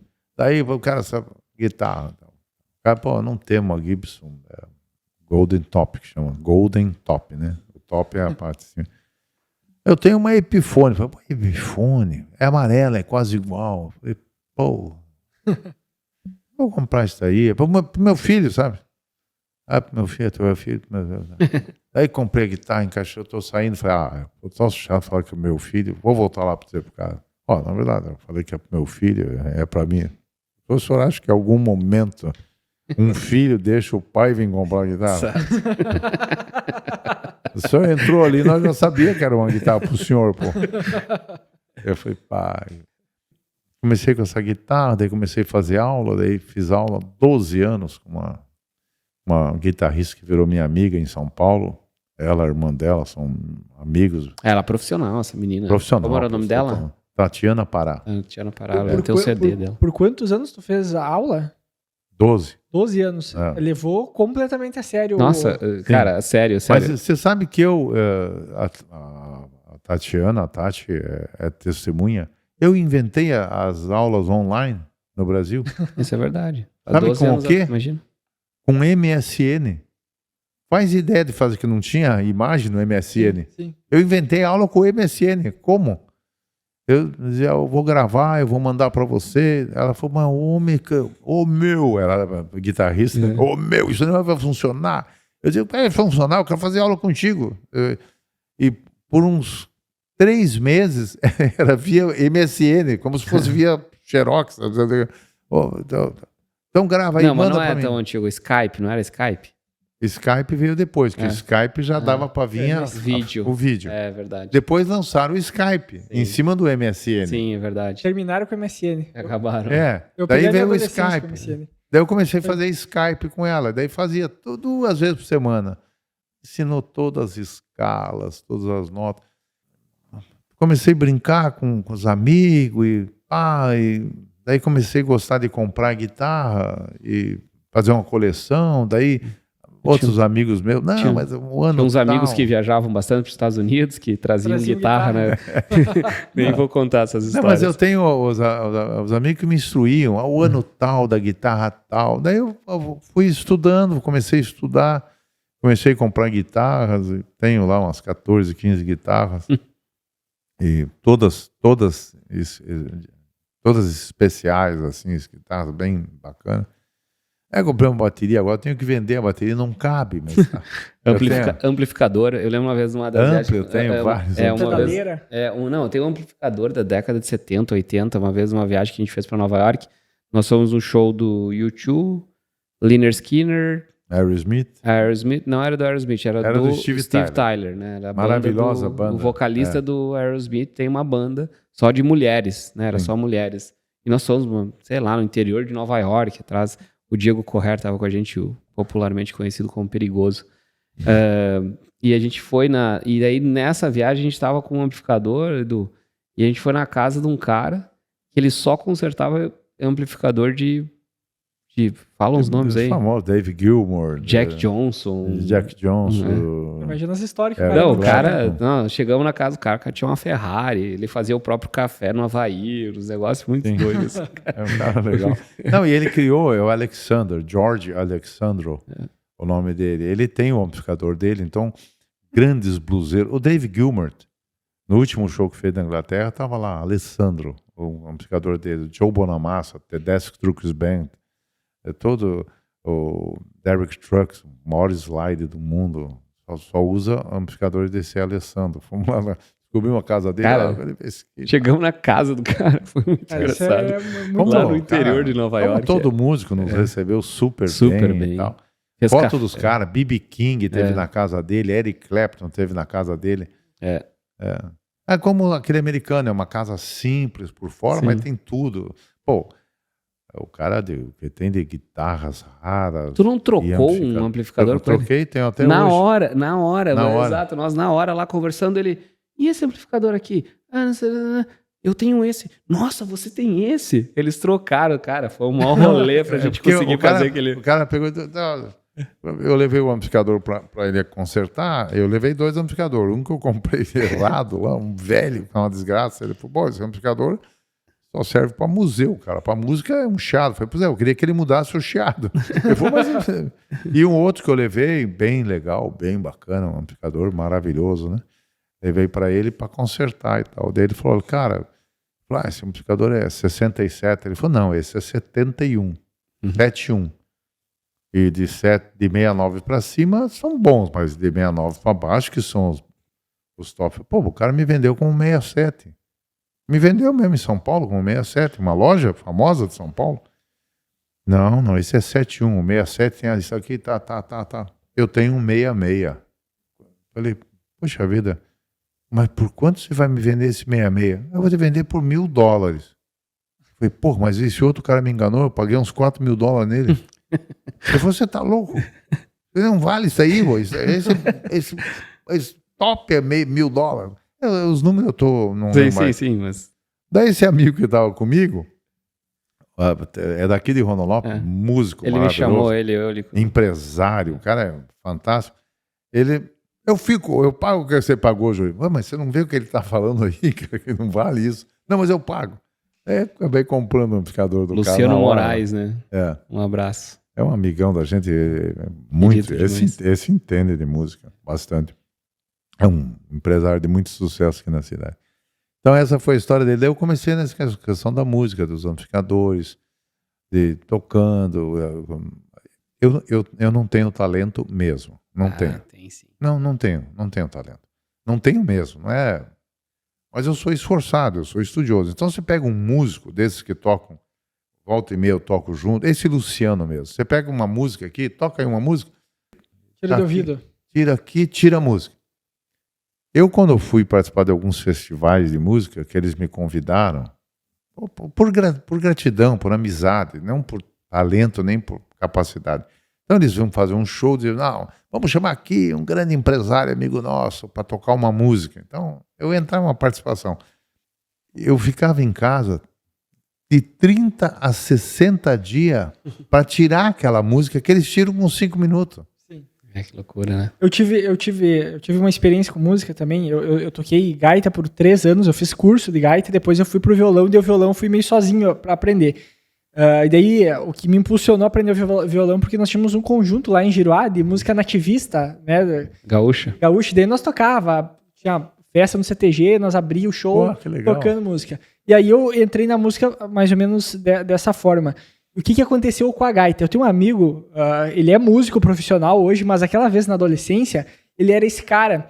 Eu fazia 3 anos de gaita, ele em questão de 1 ano ali mais ou menos, cara, ele pegava qualquer música, ele tirava de ouvido a música. Eu pensei, cara, não, espera aí um pouquinho. Você tá lendo. Eu tô há dias pra tirar uma música, tu tira de ouvido a mesma música, né?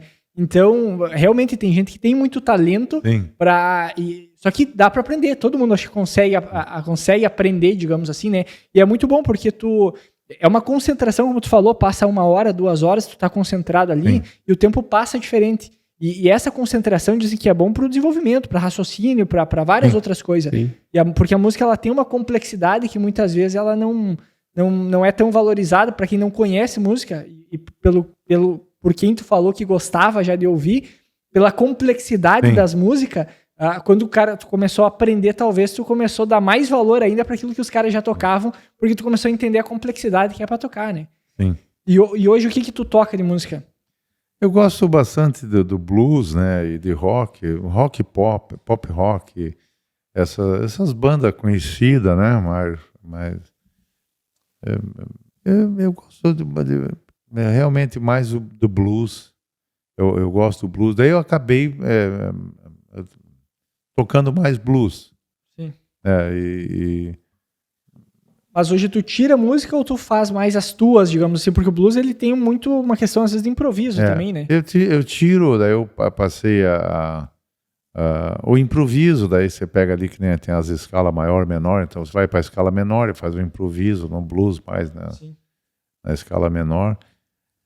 Aí a gente faz umas brincadeiras, olha só, eu tinha me esquecido. Daí eu sempre gostei dos Beatles, né? Quem que não gosta dos Beatles? Meus netos cantam Beatles sem falar comigo. Canta um Beatle, né? Mas imagina a influência dessas gurizadas vendo o vô aprendendo a tocar música, né? Sim, pode ser, mas não, eu acho que não. Aprenderam a Denise, a Estela, cantam muito. Também. Daí eu sempre falava para esses grandes, nossa, eu tenho amigos que efetivamente tocam muito. Nós podíamos fazer um projeto Beatles. Vamos fazer um projeto Beatles. Sempre ficou nesse projeto Beatles. Até que um doutor que tem aqui, que é talvez ao vivo, assim, de ver ele tocar. Eu acho que é o maior guitarrista que eu já vi tocar ao vivo. É um médico, angiologista, muito forte, muito bom mesmo, paulista. Mas ele tem um talento para música, ele tocava desde criança e fez música clássica. Ele toca demais, né? Vamos fazer um projeto? Vamos fazer. Daí montamos um projeto Beatles, já tiramos umas 30 e poucas músicas.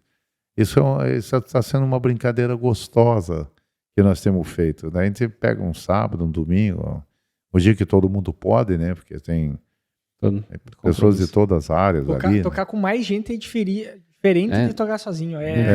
Tem um amigo teu que eu lembro que viajou com a gente. Um trabalhava na Bayer, o outro era médico. O Luciano tem empresário, né? Cada um, né, com as suas rotinas loucas, né? Acabamos fazendo esse projetinho business. Daí teve a música faz bem. A música só não faz mais bem do que a oração. Mas você pega, as pessoas dizem, tem gente que vai meditar. Quando você faz uma oração, você está meditando. Eu faço muita oração. Eu tenho certeza absoluta que o que eu tenho é por causa que Deus ajudou mesmo, porque aquele momento que eu contei para vocês lá atrás de estar num trator CBT, queixo duro tocando, eu estava orando. Naquela época, por mais que a gente tenha que mais agradecer, eu acredito que a gente tem só que agradecer, mas às vezes tem hora que não dá para aguentar e você tem que pedir alguma coisa. Então, naquela época, eu praticamente só pedia. Eu só pedia. Em alguns momentos, eu perguntava o porquê, né? Injustamente. Deus não precisa responder o porquê para ninguém. Mas eu passei noites inteiras. Hoje, aqui nessa mesa, eu já fiz oração. A oração faz parte da minha vida. Os caras, mas você é católico, você não vai em igreja. Não, cara, eu estou falando de oração. Eu não fico fazendo o sinal da cruz na frente dos outros. Ou estou fazendo oração. Não. Sou eu quieto. A maioria das pessoas pensa, o Juarez faz oração, mas ele é um cara tão diferente. Não, eu faço muita oração. A vida inteira.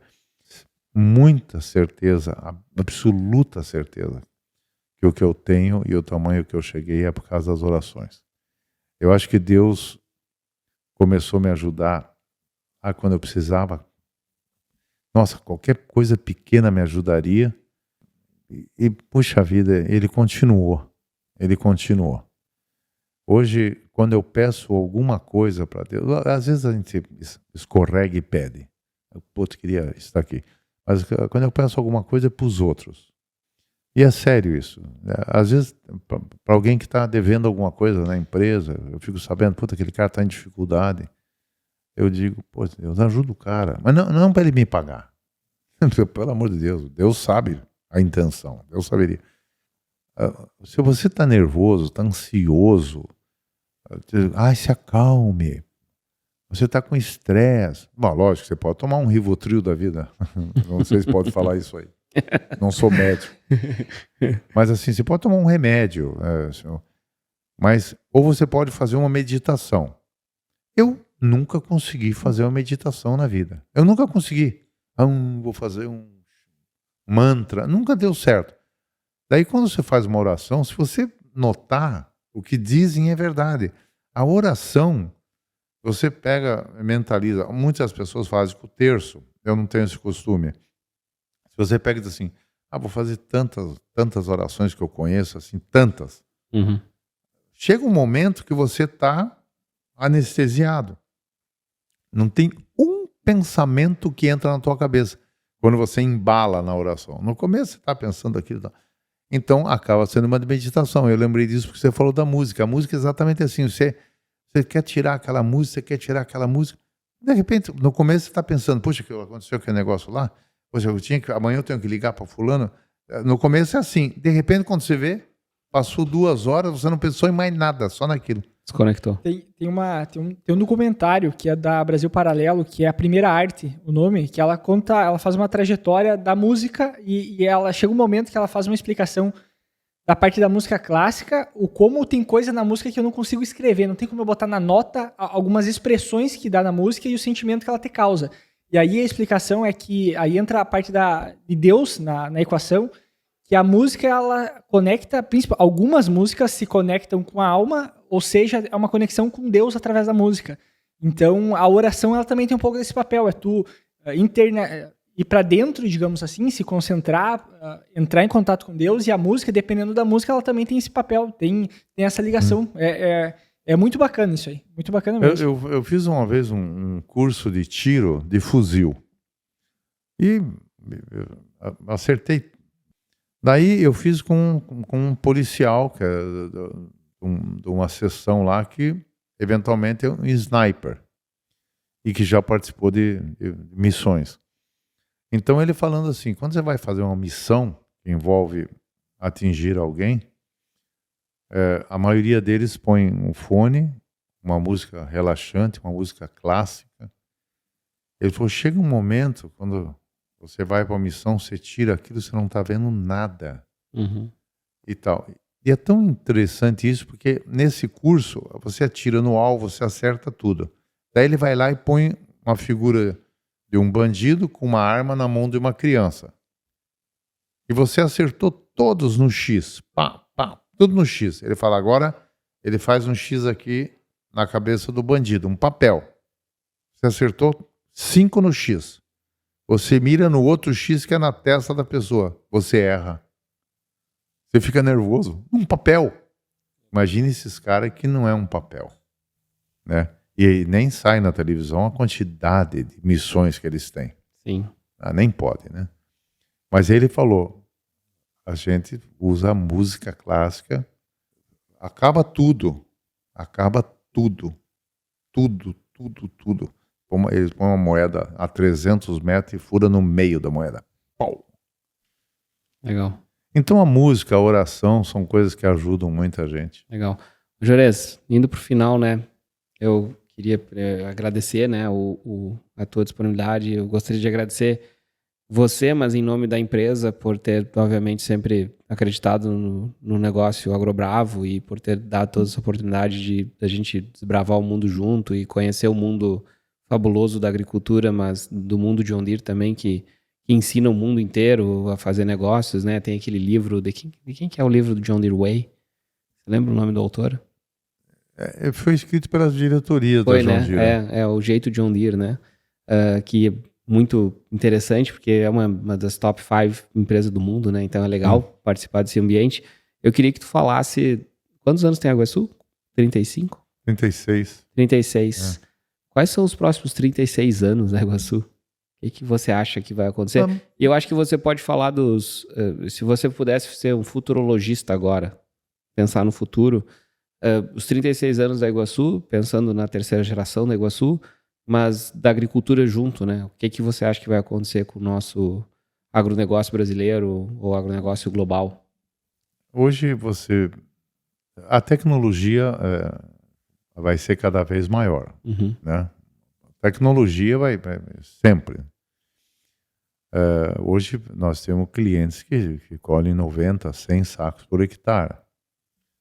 Os que vão para a tecnologia. Então, existe todo um sistema da John Deere, que é o Operation Center, que é essa sala aqui, temos outras em várias lojas, que você monitora pela colheitadeira. Hoje uma colheitadeira da John Deere, ela também colhe.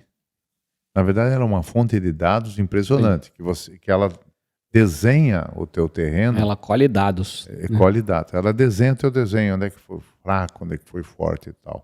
Nós desenvolvemos aqui dentro da empresa um API não o app, o API, Sim. que você diz para o cliente, olha, o senhor plantou nessa janela e o teu vizinho plantou nessa janela. Quando o senhor plantou essa variedade, o teu vizinho colheu 40 sacos a mais por hectare. O senhor plantou 3 dias depois que ele. O senhor plantou 3 dias antes. A tua variedade deu isso, a tua variedade deu aquilo. O senhor plantou tantos grãos por metro, ele plantou tantos grãos por metro. Choveu igual na lavoura de vocês. Nós temos dados de tudo. Só que antes era bilhões de dados, que não tem como analisar. Por isso que o nosso pessoal desenvolveu um API que faz tudo. Né? Eu acho que o futuro da agricultura vai ser o agricultor tomar decisões baseado em empresas como a nossa. Uhum. Nós estamos fazendo uma série de trabalhos, inclusive de contratações de agrônomos, de engenheiros agrícolas e de softwares, de aplicativos, e a John Deere do outro lado faz montanhas de aplicativos e de sistemas e BIs, que nós vamos sentar na mesa do agricultor para ele tomar todas as decisões. E isso, na minha opinião, não será feito, me desculpe os meus amigos do químico, não será feito por empresas de químico. Não, sabe, o cara vai pegar as empresas de máquina, principalmente da John Deere, por tantos anos que nós estamos desenvolvendo isso, e o cara vai dizer, quanto eu aplico aqui? Quanto eu aplico aqui? Porque a meta vai ser a produtividade. A meta não vai ser a expansão territorial. Porque isso já foi, né? A meta vai ser continuar sendo a produtividade. Então eu acho que nós já estamos nos transformando muito mais numa empresa de soluções tecnológicas do que vendas de máquina. Uhum. Eu acho que vai chegar um momento que nós vamos aconselhar o cara a não comprar máquina. Isso já aconteceu até no passado, né? No passado, mais uma coisa eu quis ajudar um russo, ele comprou a máquina. Falei, você não pode comprar essa máquina, a tua máquina velha é boa. Imagina, o pessoal me chama de louco, mas a colônia russa veio inteira, com vários carros, saíram de primavera, vieram aqui em Rondonópolis. Falaram, quem quer esse tal do Juarez que temos que agradecer?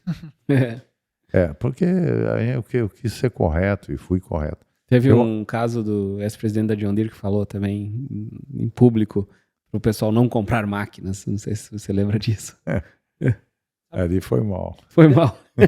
Deixa eu te falar, tem nos episódios que a gente gravou lá na AgriShow, né? Dos 4 lá que a gente gravou na AgriShow, tinha uma coisa em comum de todos os 4 episódios que é em comum com esse também, que todos os convidados falaram, que faço certo, né?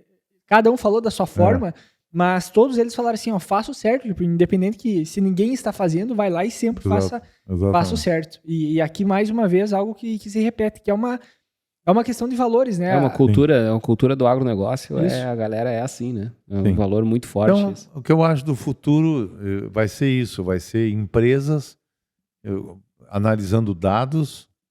O próprio agricultor vai crescer muito em dados. Hoje, agora a primeira empresa fomos nós, a Iguaçu Máquinas, que está vendendo peças pelo um programa da John Deere, desenvolvido na Iguaçu, mas a John Deere, que veio com as modernidades e tal, peças online. Nós inauguramos agora peças online. Só entra, compra peça online. Então, vai se tornar pura tecnologia. E o plantar vai sair um pouco da mão do agricultor. O agricultor vai dizer, não, eu entro com o dinheiro, eu entro com o risco, eu entro com a fazenda, mas eu quero que alguém me oriente. E a máquina tem tudo a ver, porque você tem todo o ecossistema da John Deere. Você tem o pulverizador que está medindo dados, se autorregulando. Pulverizador, o seed and spray, é uma loucura. Você economiza 90% do que você ia gastar com o produto. O cara vê funcionar o seed and spray, você fala, uai, mas como assim? Em vez de né? E é uma startup que a John Deere adquiriu em 2016, 2017 do Vale do Silício. Vai na plantadeira, se autorregula, regula tudo sozinha. Então, esse conjunto, esse ecossistema da John Deere, o agricultor vai dizer, sabe uma coisa? O que a máquina faz, eu vou entregar para alguém. Essa solução vocês me entreguem. Hoje nós temos empresas que colhem terceirizado e entregam o mapa onde que foi bem, onde que foi mal para o cliente. Então a tecnologia está muito avançada. Eu acho que vai ficar cada vez mais. Eu acho que tem coisa, acho não, né? Vocês sabem mais do que eu.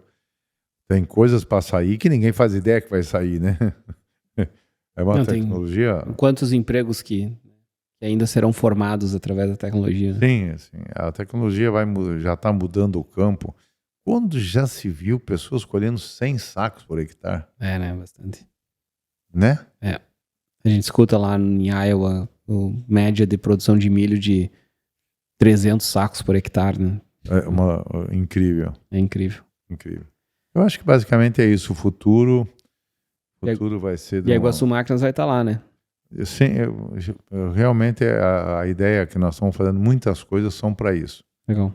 A ideia é que nós estamos fazendo muitas coisas. A gente tem um aspecto que me preocupa muito no nosso país, talvez em todos os países, esse aspecto social, a quantidade de pobreza que está espalhada, a quantidade de pessoas que não têm oportunidade é muito grande, e tem pessoas que têm que produzir e não tem oportunidade. E tu vê aqui numa cidade que nem Rondonópolis, no interior dos estados, no interior do Mato Grosso como um todo, é pleno emprego, né? Já tem muita disponibilidade de emprego, né? Tem muita... Eu acho que muita gente que está nas capitais tem que ir para o interior. Né? Tem que ir para o interior. Tomara que viesse bastante gente com bastante capacidade, com coisa que daí desenvolve muito, né? Mas hoje a comodidade de uma grande cidade é complicada. É bom morar numa grande cidade. Né? Mas o interior oferece muitas coisas boas. O interior tem uma vida boa, uma vida mais tranquila, mais... Para trabalho tem bastante. Mas eu acho que a oportunidade que eu estou me referindo é a falta de estudo, a falta de visão. Não adianta você querer que uma pessoa... Eu tenho um negócio que eu já falei muito, inclusive eu escrevi um artigo uma vez no LinkedIn.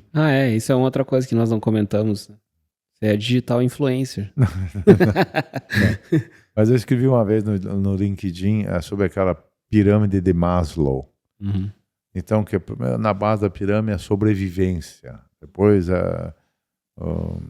comer melhor, depois a segurança, depois o conforto, depois... Então, imagine você estar na Suíça. Eu li uma reportagem anos atrás, é real isso, de algumas senhoras na Suíça revoltadas com o prefeito porque ele tinha plantado muitas flores amarelas.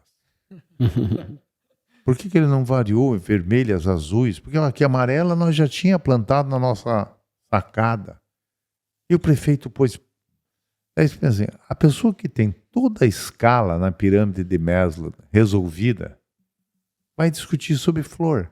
Sim. Ela não passa fome, ela tem casa, sanidade. Ela tem conforto, ela tem segurança, ela tem garantia de futuro. Então ela vai discutir sobre flor. Você não consegue discutir sobre flor com quem está com fome. O cara vai dizer, você está brincando com a minha cara? Que flor que eu vou plantar no meu jardim? Eu quero plantar alface, ovo. Sim. Eu quero comer, meus filhos precisam comer. Os países que estão em maior dificuldade, que o Brasil é um deles, uma terra riquíssima, você discutir com uma pessoa sobre tecnologia, sobre o futuro, sobre produtividade, e o cara diz, cara, me dá um quilo de carne, cara, eu tô com fome. Não existe discussão para quem não atingiu as pirâmides de Maslow. E eu não acredito que seja um problema de governo. Não. Entra governo, sai governo. É uma coisa que todos os países em dificuldade falharam na educação, falharam na coisa, que acabou transformando pessoas que socialmente não vão ter acesso a muitas coisas, porque estão com fome. Então, eu não sou a pessoa capaz de resolver esse assunto. É fácil dizer, tem que começar pela educação. Mas lógico que é óbvio. Mas só que, poxa, por que quem há 60 anos atrás alguém não teve essa ideia, né? Sim. A verdade é 60 anos atrás. Então, eu torço muito para essa geração de vocês agora que ajudem o próximo, façam as pessoas estudar, dirijam dinheiro para estudo. Essa é a minha preocupação do futuro. É exatamente isso. Quanta gente vai ficar desamparada. É uma preocupação genuína, né? Realmente.